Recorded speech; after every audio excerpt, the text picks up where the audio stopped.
नमस्कार, सुर्खियां अखबार की देख रहे हैं आप और आपके साथ मैं हूं सुरभि तिवारी। नमस्कार, गुड मॉर्निंग। मैं हूं आपके साथ पूजा अग्रवाल और आप सभी का हमारे इस खास शो में बहुत बहुत स्वागत है। शुरुआत खबरों के साथ करेंगे। अनंतनाग में 2 सैन्यकर्मी का सर्च ऑपरेशन के दौरान वो शहीद हो गए।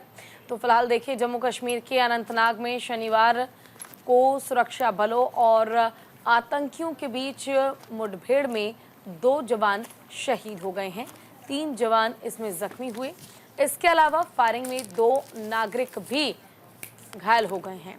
वहीं एनकाउंटर दोपहर 2 बजे से जारी है। माना जा रहा है कि आतंकी डोडा से अनंतनाग के इलाके में घुसे थे।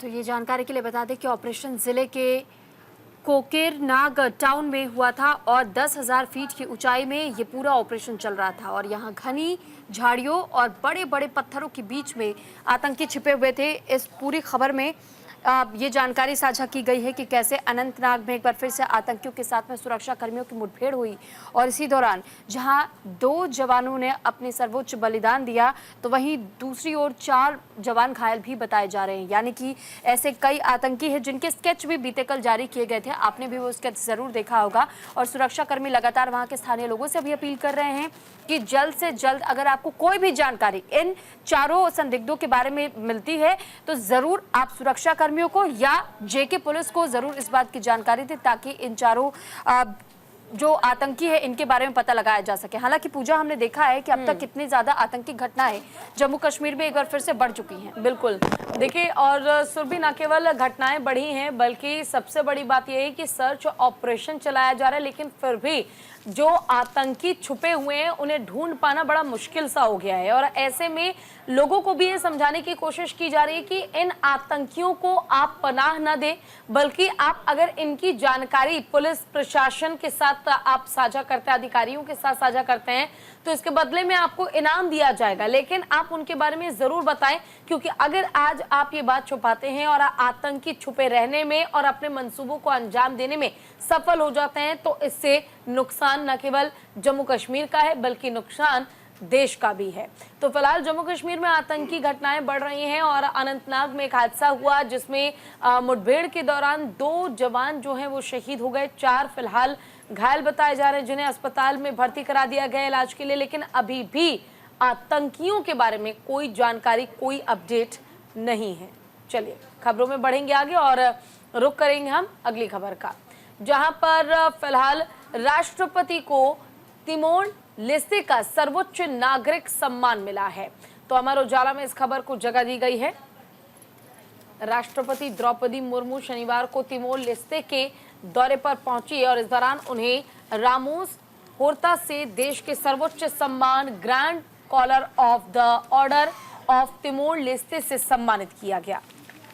तो ये उस दौरान की उस तस्वीर, उस अखबार की कटिंग को भी हम आपके सामने रख रहे हैं जब राष्ट्रपति द्रौपदी मुर्मू को सम्मानित किया गया। तिमोर लेस्ते नाम का ये सम्मान उन्हें दिया गया है। राष्ट्रपति मुर्मू ने कहा कि भारत और तिमोर लेस्ते लोकतंत्र और बहुलवाद के मूल्यों के प्रति साझा प्रतिबद्धता और आधार पर मधुर और मैत्रीपूर्ण संबंध साझा करते हैं। उन्होंने अपने समकक्ष जोश रामोस होर्ता के साथ कई क्षेत्रों में द्विपक्षीय सहयोग बढ़ाने के लिए व्यापक चर्चा भी की और साथ ही दिल्ली स्थित राष्ट्रपति इस दौरान भवन में उनका औपचारिक तौर पर स्वागत किया गया। गार्ड ऑफ ऑनर भी उनको दिया गया और जब द्रौपदी मुर्मू यहां पहुंची तो तिमोर लेस्ते का ये सर्वोच्च सम्मान उन्हें जारी किया गया। दरअसल ये एक नागरिक सम्मान होता है जिसके तहत ये द्रौपदी मुर्मू को जारी किया गया है। और इससे पहले आपने देखा होगा कि कैसे भारत के प्रधानमंत्री को भी रूस की तरफ से सर्वोच्च नागरिक सम्मान से नवाजा गया था और अब तिमोर लेस्ते नागरिक सम्मान से नवाजा गया है भारत के राष्ट्रपति द्रौपदी मुर्मू को। बिल्कुल, देखिए, और द्रौपदी मुर्मू को ये सम्मान मिलना न केवल उनके लिए सम्मान है बल्कि भारत के लिए भी एक गर्व और सम्मान की बात है कि किसी दूसरे देश में आप जाते हैं और वहां जाने के बाद न केवल आपका स्वागत किया जाता है बल्कि आपको वहां पर सम्मान भी दिया जाता है और इसके जरिए भारत को और बढ़ावा बाकी देशों के साथ बेहतर संबंध करने का भी मिलता है। चले खबरों में बढ़ेंगे आगे। प्रधानमंत्री ने केरल का दौरा किया है। भूस्खलन प्रभावित वायनाड में पुनर्वास प्रयासों के लिए हर संभव सहायता की पेशकश की गई है। तो प्रधानमंत्री नरेंद्र मोदी देखिए फिलहाल हवाई सर्वेक्षण के लिए पहुंचे थे और वायनाड में जो भूस्खलन के कारण हादसा हुआ इसको लेकर प्रधानमंत्री नरेंद्र मोदी ने बड़ी राहत दी है लोगों को। तो प्रधानमंत्री नरेंद्र मोदी ने शनिवार को कहा कि केंद्र सरकार केरल के वायनाड में भूस्खलन से प्रभावित इलाकों में राहत और पुनर्वास कार्यों में हर संभव मदद करेगी। और इससे पहले जो हवाई निरीक्षण किया गया था उस दौरान प्रधानमंत्री नरेंद्र मोदी ने खुद जमीनी स्तर पर भी पहुंच करके देखा और समझा कि वायनाड इस वक्त कितना ज्यादा प्रभावित है। बिल्कुल देखिए, और प्रभावित गाँव और बचे लोगों का दौरा करने के बाद यहाँ वायनाड कलेक्ट्रेट में समीक्षा बैठक की अध्यक्षता करते हुए नरेंद्र मोदी ने कहा कि आपदा के पीड़ितों की मदद करना समय की मांग है और इसके लिए धन की कमी नहीं होगी। उन्होंने कहा कि केंद्र सरकार आपदा में अपना सब कुछ खो चुकी है, इसलिए लोगों की मदद करना बहुत जरूरी है। साथ ही देखिए प्रधानमंत्री नरेंद्र मोदी ने जब लोगों से बातचीत की तो लोगों ने आप बीती भी उन्हें बताया कि जब ये भूस्खलन हुआ उस दौरान किस तरह का वो मंजर था जब अपनों को जान गंवाते अपनों ने ही अपने सामने देखा और किस तरीके से अब इस हादसे के बाद से, भूस्खलन के बाद से या फिर कह लीजिए बादल फटने के बाद से लोग जो जरूरत की चीजें हैं उसके लिए भी तरस रहे हैं। हालांकि लोगों तक चीजों को पहुंचाया जा रहा है लेकिन बावजूद इसके लोगों के पास जो प्रबंध नहीं है या जो सुविधाएं नहीं है जो पहले थी, ऐसे में लोगों को उन चीजों का अभाव भी नजर आ रहा है। तो फिलहाल देखिए वायनाड के दौरे पर जिस दौरान प्रधानमंत्री नरेंद्र मोदी पहुंचे थे इसको लेकर के राहुल गांधी ने भी उनका धन्यवाद व्यक्त किया था और ये कहा था कि बहुत ज़्यादा ज़रूरी ऐसे समय में हो जाता है कि प्रधानमंत्री नरेंद्र मोदी जब खुद ग्राउंड जीरो पर पहुंचेंगे वो खुद ही स्थितियों के बारे में और ज़्यादा डिटेल में जानकारी हासिल करेंगे।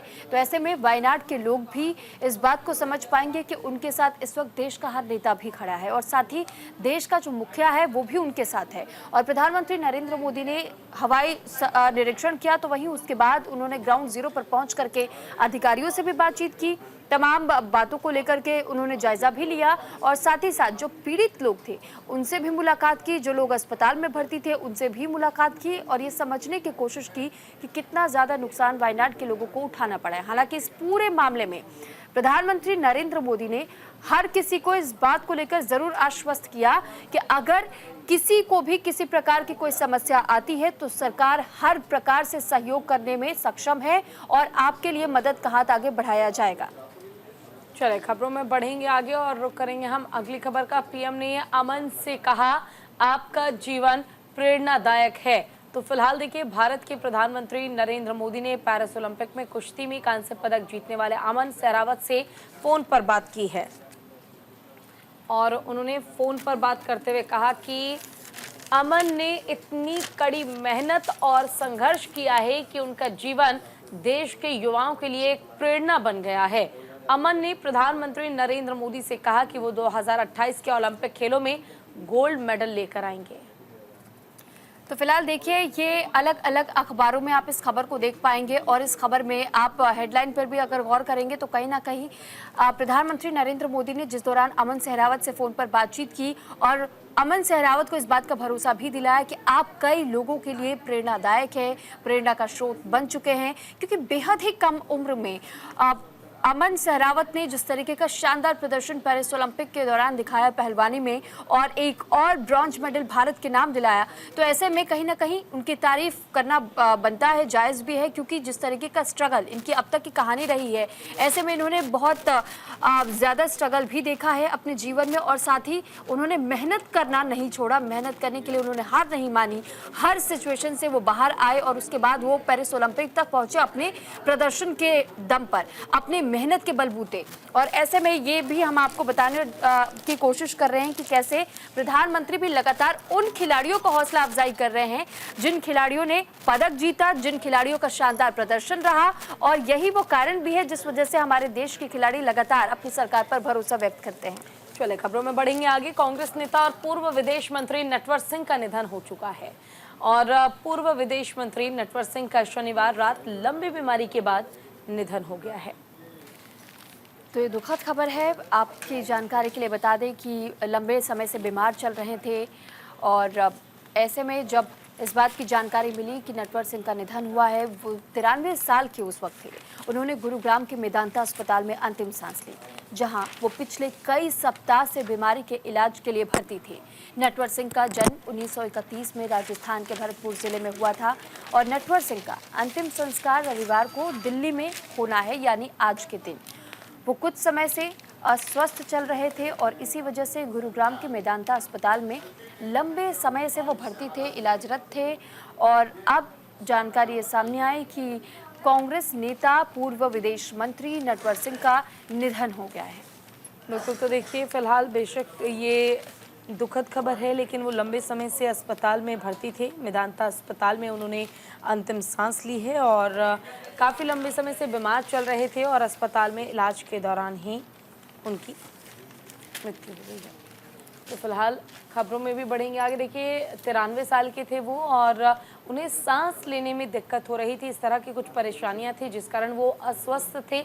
उन्हें अस्पताल में भी भर्ती कराया गया था कि वो जल्द से जल्द स्वस्थ हो जाए, लेकिन ऐसा हो नहीं पाया और अब आज उनके घर पे उनको जो लास्ट राइट्स हैं उसके बाद अलविदा कहा जाएगा। चलिए खबरों में बढ़ते आगे। पेरिस ओलंपिक में कांस्य विजेता भारतीय हॉकी टीम का भव्य स्वागत किया गया है और दैनिक जागरण में इस खबर को जगह दी गई है।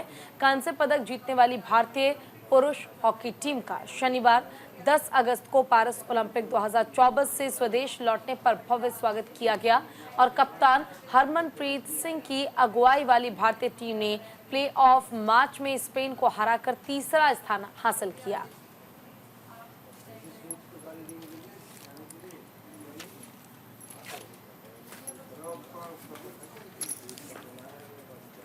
तो ओलंपिक में हॉकी टीम का ये लगातार दूसरा पदक था जो उन्होंने 1972 के बाद पहली बार हासिल किया। तो देखिए 1972 के बाद हॉकी टीम ने पहली बार ये जीत दर्ज की।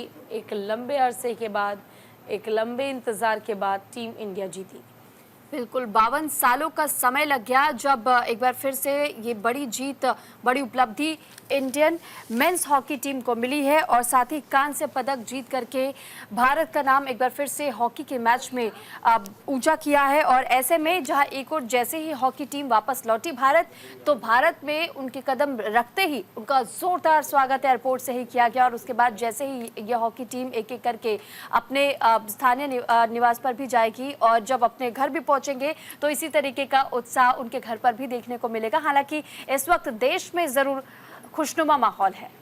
बिल्कुल देखिए, और हॉकी टीम का स्वागत किया गया। स्वागत करने के साथ ही वो जो मेडल है अपने हाथ में जब टीम इंडिया ने लिया तो उसका एहसास, उस पल का एहसास बिल्कुल अलग था, क्योंकि लंबे अरसे के बाद संघर्ष समाप्त हुआ और ब्रॉन्ज मेडल अपने नाम टीम इंडिया ने किया। हॉकी में टीम इंडिया जीती। चलिए बढ़ेंगे आगे, लेकिन इससे पहले वक्त यहाँ पर छोटे से ब्रेक का है, जल्द लौटेंगे ब्रेक के बाद।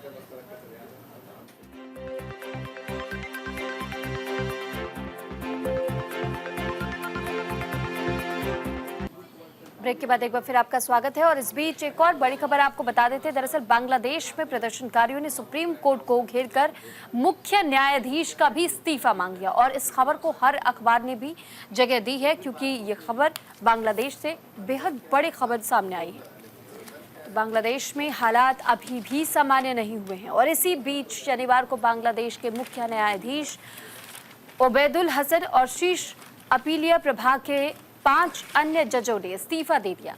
यह कदम ऐसे समय में उठाया गया जब शेख हसीना के इस्तीफे के बाद सड़कों पर न्यायपालिका में सुधार को लेकर छात्रों का भारी प्रदर्शन चल रहा है। प्रदर्शनकारियों ने सुप्रीम कोर्ट को घेर लिया था और जजों को इस्तीफा देने के लिए महज 2 घंटे का अल्टीमेटम दिया गया था।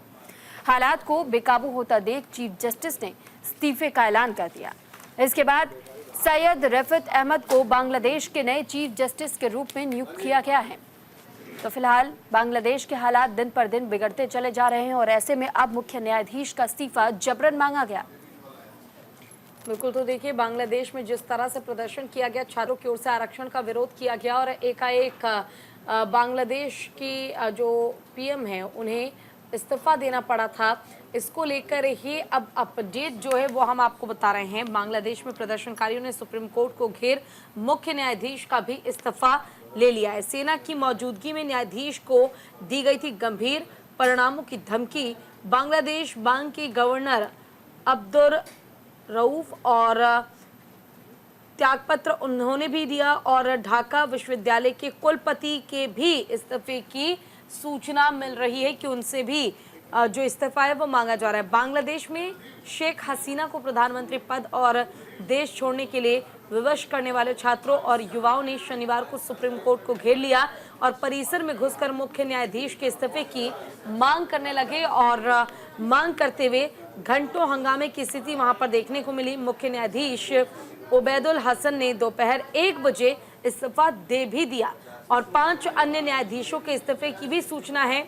वहीं राइटर के अनुसार बांग्लादेश बैंक के गवर्नर अब्दुल रऊफ तालुकदेर ने भी इस्तीफा दे दिया, लेकिन उनका इस्तीफा सरकार ने अभी स्वीकार नहीं किया। तो बांग्लादेश में हालात बद से बदतर होते जा रहे हैं। बढ़ते दिन के साथ, बीतते दिन के साथ उम्मीद ये थी कि शायद हालात बेहतर हो जाएंगे, शायद चीज़ें अब नॉर्मल हो जाएगी, चीज़ें स्थिर हो जाएंगी, लेकिन ऐसा कुछ भी नज़र नहीं आ रहा है। एक तस्वीर ऐसी नज़र नहीं आ रही है जिससे हम ये कह सके कि फिलहाल बांग्लादेश में हालात ठीक हो चुके हैं। ऐसा बिल्कुल नहीं है। जहाँ एक तरफ शेख हसीना के ऊपर प्रभावी ये तमाम प्रदर्शनकारी हुए, तो वहीं अब जो मुख्य न्यायाधीश है उनका इस्तीफा भी मांग लिया गया और न केवल इस्तीफा मांगा गया बल्कि डराते धमकाते हुए जबरन उनसे इस्तीफा साइन कराया गया है।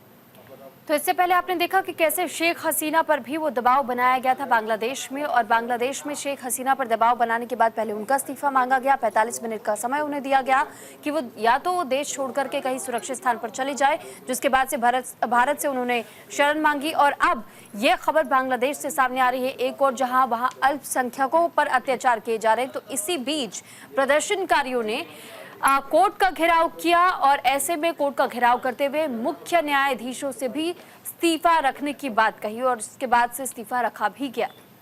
चले खबरों में बढ़ते आगे। आशा है कि बांग्लादेश में भारतीय विनिवेश सुरक्षित रहेगा और भारतीय निवेश सुरक्षित रहने की माफ कीजिएगा बात की गई है। केंद्रीय वित्त मंत्री निर्मला सीतारमण की ओर से ये बात कही गई है। तो केंद्रीय वित्त मंत्री निर्मला सीतारमण ने शनिवार को कहा कि बांग्लादेश में अशांति ने भारतीय कपड़ा कंपनियों के वहां निवेश के लिए कुछ अनिश्चितता पैदा कर दी है और भारत सरकार को उम्मीद है कि ये निवेश सुरक्षित रहेंगे और पड़ोसी देश में स्थिति जल्द ही सामान्य भी हो जाएगी। साथ ही निर्मला सीतारमण ने इस बात का जिक्र भी किया कि मैं कहना चाहूंगी कि इस समय बांग्लादेश में हमारे कपड़ा परिधान निवेश के मामले पर चर्चा और कॉल आ रहे हैं, जिनमें से कई तमिलनाडु से आते हैं। निवेश वहां अच्छे इरादे से किया गया क्योंकि उन्हें लगा कि कपड़ा और परिधान अच्छा कर सकते हैं और उन्होंने वहां जाकर अच्छा प्रदर्शन किया भी। लेकिन इस पूरे मामले को लेकर के अब अगर बात की जाए, जिस तरीके से लोगों ने निवेश किया था बांग्लादेश में, क्योंकि खासतौर पर कपड़ा परिधान में वहां पर बहुत ज़्यादा अच्छा प्रदर्शन देखा गया था और लगातार लोगों को मुनाफा भी मिल रहा था और इसी का जिक्र निर्मला सीतारमण की तरफ से किया गया। वित्त मंत्री निर्मला सीतारमण ने यह भी कहा कि व्यापार जगत को भी कहीं ना कहीं गहरा धक्का जरूर लगा है इस पूरे घटनाक्रम के बाद से, जिस तरीके से बांग्लादेश के हालात हुए।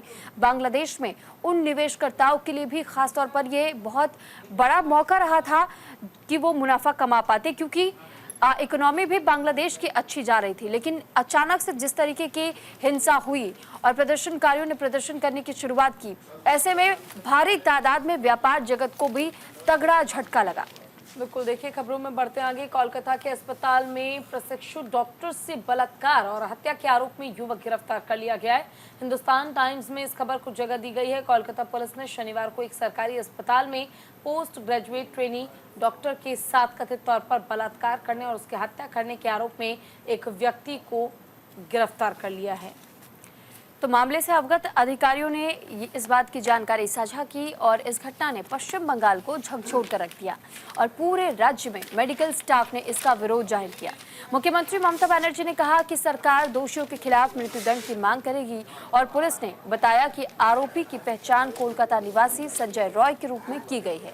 उसे सीसीटीवी फुटेज, परिस्थिति जन्य साक्ष्य और शव के पास मिले ब्लूटूथ हेडफोन के आधार पर गिरफ्तार किया गया। बिल्कुल, तो देखिए फिलहाल जिस तरह से कोलकाता में हादसा हुआ, एक ट्रेनी डॉक्टर जिसके साथ दुष्कर्म जैसी घटना को अंजाम दिया गया और न केवल अंजाम दिया गया बल्कि उसकी जान तक ले ली गई, उसे मौत के घाट उतार दिया गया। जब लड़की का पोस्टमार्टम हुआ तो उसमें इस बात का खुलासा हुआ कि लड़की का गला घोंटकर उसकी हत्या की गई है। तो इसी पर जो एक आरोपी है उसकी गिरफ्तारी हो चुकी है। Tort held for rape murder of trainee doctor in Kolkata hospital. हालांकि अभी भी लगातार विरोध किया जा रहा है, प्रदर्शन किया जा रहा है, क्योंकि मुख्य आरोपी जो है उसकी गिरफ्तारी की मांग की जा रही है। मुख्य आरोपी का अभी तक कुछ नहीं पता चल पाया है और मुख्य आरोपी गिरफ्तार आखिर कब तक होगा, और ये बताना भी जरूरी है कि आखिर प्रशासन कब तक उसे पकड़ेगी, कब तक उस पर कार्रवाई की जाएगी। क्योंकि अगर इस तरह से ही प्रदर्शन लगातार जारी रहा, विरोध अगर इसी तरह से किया जाता रहा, तो अस्पताल में भी कहीं ना कहीं हर एक चीज पर, मरीजों पर इसका प्रभाव पड़ेगा। तो अब चलिए इसी के साथ खबरों में आगे बढ़ेंगे। सेबी प्रमुख की अडानी रिपोर्ट से जुड़े फंड में हिस्सेदारी थी, यह हिंडनबर्ग रिसर्च में दावा किया गया है और एक बार फिर से हिंडनबर्ग रिसर्च ने हर किसी को चौंका दिया है। बिल्कुल, तो देखिए हिंडनबर्ग रिसर्च द्वारा अडानी समूह की कंपनियों में गड़बड़ी और शेयर मूल में हेरफेर के आरोपों को उजागर करने के लगभग 18 महीने बाद यूएस स्थित शॉर्ट सेलर ने शनिवार को आरोप लगाया कि इन मुद्दों की जांच करने के लिए जिम्मेदार भारत के शेयर बाजार नियामक की अध्यक्ष का खुद भी अस्पष्ट संस्थाओं में हिस्सा था। तो फिलहाल सेबी की तरफ से जिस तरीके की रिपोर्ट पहले भी तैयार की जाती रही है, अब इसको लेकर के हिंडनबर्ग ने एक रिसर्च जारी की है। और हिंडनबर्ग रिसर्च, ये वही हिंडनबर्ग है जिसने एक बार पहले भी अडानी के तमाम संस्थानों को लेकर के कई बड़ी बातों का जिक्र उसमें किया था और ये कहा था कि कैसे बड़े पैमाने पर उसमें धांधली की जा रही है, घोटाला हो रहा है, लेकिन इस ओर कोई ध्यान नहीं दे रहा है और कहीं ना कहीं सरकार का भी संरक्षण प्राप्त है। और ऐसे में अब हिंडनबर्ग ने सेबी के तौर पर, सेबी के चीफ पर खास तौर पर एक बहुत बड़ा संगीन आरोप लगा दिया और ये कहा जा रहा है कि एक्शन कैसे हो सकता है। एक्शन तो तब होगा जब अगर खुले तौर पर इस पूरे मामले में जांच की प्रक्रिया पूरी तरीके से साफ होती, क्योंकि कहीं ना कहीं उसी मामले में अगर धांधली की जा रही है और अडानी के ऐसे कई संस्थान हैं जिसमें सेबी चीफ का भी योगदान है, शेयर्स है उनके, और कई ऐसी कंपनियों का जिक्र भी उस रिपोर्ट में हवाला दिया गया, जिक्र किया गया और ये कहा गया है कि शेयर्स 99% तक भी खरीदे गए हैं सेबी चीफ की ओर से। और साथ ही ये बताया गया कि सेबी चीफ के जो मुखिया हैं, उनके जो हस्बैंड है, उनके ओर से उनके नाम पर ये शेयर्स लिए गए हैं। और अब इन्हीं संबंधों के तहत में जो रिपोर्ट हिंडनबर्ग ने पहले जारी की थी अडानी समूह को लेकर, उसमें किसी प्रकार से कोई कार्रवाई नहीं की गई है। और एक बार फिर से कहीं ना कहीं हम ये कह सकते हैं कि बड़े उद्योगपति को इस बात से करारा झटका जरूर लग सकता है, क्योंकि पिछली बार भी हमने देखा कि कैसे बड़ा नुकसान उठाना पड़ गया था। चले खबरों में बढ़ते आगे। सिसोदिया ने विपक्ष से एकजुट होकर बीजेपी को हराने का ऐलान किया है। तो देखिए हिंदुस्तान टाइम्स में इस खबर को जगह मिली है। 17 महीने की जेल की सजा के बाद जमानत पर रिहा होने के बाद जो बयान है वो दिया गया है और खुद मनीष सिसोदिया ने कहा है कि बीजेपी को हराने में वो जनता का समर्थन चाहते हैं। तो फिलहाल 17 महीने से जिस तरीके से मनीष सिसोदिया जेल में बंद चल रहे थे और जैसे ही उन्हें रिहाई मिली उसके बाद से अब लगातार दिल्ली के पूर्व मुख्यमंत्री एक्टिव मूड में नजर आ रहे हैं। वरिष्ठ नेता मनीष सिसोदिया ने भारतीय जनता पार्टी के नेतृत्व वाली केंद्र सरकार पर तीखा हमला किया। उन्होंने कहा कि सरकार विपक्षी दलों को तोड़ने की कोशिश करते हुए तानाशाही कर रही है। और शनिवार को पार्टी मुख्यालय में आम आदमी पार्टी कार्यकर्ताओं को संबोधित भी मनीष सिसोदिया ने किया था। इसी दौरान उन्होंने कई बातों का जिक्र किया कि जो अभी आगामी विधानसभा चुनाव भी होने हैं और कई ऐसे चुनाव होने हैं जिसके लिए हमें पहले से ही तैयार रहना है, एकजुट होकर के काम करना है। एक और जहां हौसला अफजाई विधायकों का करते हुए नजर आए थे मनीष सिसोदिया, तो वहीं दूसरी ओर तानाशाही वाली सरकार बीजेपी को बता दिया।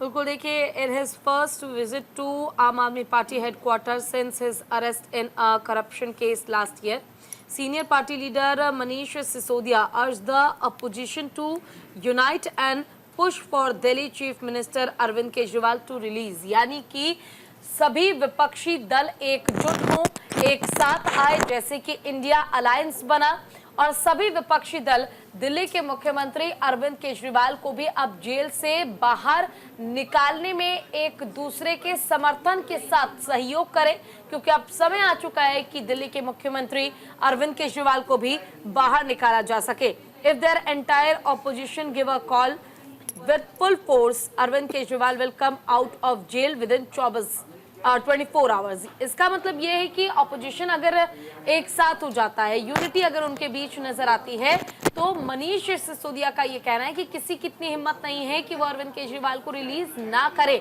अगर सभी विपक्षी दल एकजुट हो जाएंगे तो चुटकियों में 24 घंटे के अंदर अंदर अरविंद केजरीवाल को जेल से बाहर निकालना ही पड़ेगा। और साथ ही उन्होंने कहा है कि जितने भी कार्यकर्ता हैं या जो भी लीडर्स हैं आम आदमी पार्टी के, वो सभी अब साथ मिलकर काम करें, क्योंकि अब समय आ चुका है एक साथ खड़े होकर अरविंद केजरीवाल को जेल से बाहर निकालने का। तो बिल्कुल लगातार कोशिश आम आदमी पार्टी की तरफ से की जा रही कि जिस तरीके से मनीष सिसोदिया अब जेल से बाहर आए हैं, ऐसे में अरविंद केजरीवाल को भी निकाला जाए। बहरहाल खबरों में आगे बढ़ेंगे और बात आतिशी के ध्वजारोहण करने पर असमंजस व्यक्त करने को लेकर भी करेंगे, क्योंकि दैनिक जागरण में ये अलग अलग खबरें आप अलग अलग अखबारों में भी देख पाएंगे। प्रमुखता से दैनिक जागरण ने इस खबर को जगह दी है। तो मुख्यमंत्री अरविंद केजरीवाल की अनुपस्थिति में कैबिनेट मंत्री आतिशी झंडा फहरा पाएंगी या नहीं, इस पर फिलहाल संशय है। दरअसल इस बारे में मुख्यमंत्री अरविंद केजरीवाल द्वारा जेल से लिखा गया पत्र एलजीबी के सक्सेना को अभी तक नहीं मिल सका है। राज निवास ने इस तरह के किसी पत्र के मिलने से साफ इनकार किया है। आम आदमी पार्टी ने 3 दिन पहले इस बात को सार्वजनिक किया था कि 15 अगस्त को सरकार के स्वतंत्रता दिवस समारोह में मुख्यमंत्री केजरीवाल की जगह कैबिनेट मंत्री आतिशी राष्ट्र ध्वज फहराएंगी। और केजरीवाल वर्तमान में आबकारी घोटाला मामले में जुड़े मनी लॉन्ड्रिंग मामले में अभी तिहाड़ जेल में बंद है। लेकिन बड़ा सवाल ये कि क्या 15 अगस्त के दिन आतिशी जो हर बार अरविंद केजरीवाल के साथ तिरंगा फहराती थी, क्या वो इस बार तिरंगा फहरा पाएंगी उनके साथ? क्या अरविंद केजरीवाल को जेल से बाहर आने का मौका मिलेगा? ये एक बहुत बड़ा सवाल, एक बहुत बड़ा संशय। तो देखिए, आतिशी जो है वो कई बार भावुक भी नजर आती हैं और कई बार आम आदमी पार्टी की एक मजबूत लीडर के तौर पर, एक मजबूत लेडी के तौर पर वो काम करती भी नजर आती है। अरविंद केजरीवाल के गिरफ्तारी के बाद से पूरा मोर्चा खुद आतिशी ने संभाला। कई बार आतिशी की गिरफ्तारी की भी बात हुई, लेकिन आतिशी ने हार नहीं मानी और आखिरकार आज परिणाम आप सभी के सामने है। और साथ ही इंतजार अब सिर्फ कि अरविंद केजरीवाल जल्द जेल से बाहर आ जाए। बहरहाल खबरों में बढ़ते आगे, विधानसभा उपचुनाव के पहले अयोध्या में समीकरण साधने में लगे हैं सीएम योगी आदित्यनाथ। तो फिलहाल मुख्यमंत्री योगी आदित्यनाथ जो है वो हर एक जिले का दौरा कर संबोधन के साथ ही सर्वेक्षण भी कर रहे हैं। और ऐसे में जब वो अयोध्या पहुंचे तो वहां उनका भव्य स्वागत हुआ। विधानसभा उपचुनाव के पहले अयोध्या में समीकरण साधने के लिए सीएम योगी तैयार है।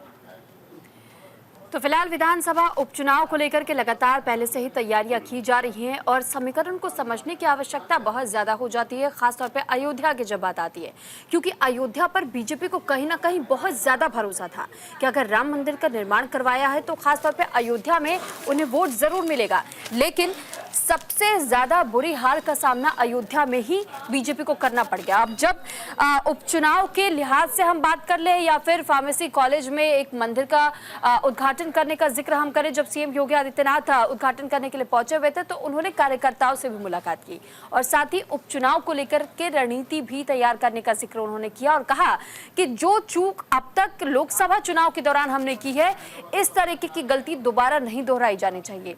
हालांकि लगातार सीएम योगी आदित्यनाथ ये कोशिशें कर रहे हैं कि उत्तर प्रदेश में एक बार फिर से उसी मजबूती के साथ लौटा जा सके जैसा 2019 में बीजेपी ने प्रदर्शन किया था और जो सीटें अब तक बीजेपी के हाथ से खिसकी हैं, उन सीटों पर एक बार फिर से अपनी मजबूत पकड़ कायम की जा सके। बिल्कुल, खबरों में बढ़ते आगे। गाजा में स्कूल से आश्रय स्थल पर इजरायली हमले में 93 लोगों की मौत हो गई है।